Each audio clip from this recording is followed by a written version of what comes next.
মান্দার পোলা, তুই কি আমারে ফুটপাতের মাস্তান ভাবছস?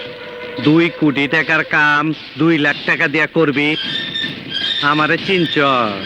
আমি সানডে মানডে ক্লোজ করছি, 1-2 খালাস করছি। তোর মরণের চুলকানি উঠছে, আমি তোরে মলম লাগাই দিমু। বাসু ভাই, আমার ভুল হয়ে গেছে, বলুন কত টাকা দিতে হবে? তোর কিছুই দিতে হইব না, প্যান খোল। খোল প্যান। ওই নবাব, ঝোলা নিয়ে আয়।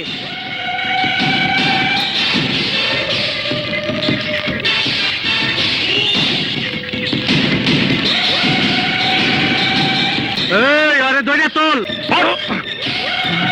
তোরে মারবার জন্য তোর ম্যানেজার 20 লাখ টাকা দিছে আমারে। তুমি? লাস্টটা ম্যানেজার মাইকটা তুলে দিয়ে আয়। আসি। হ্যাঁ।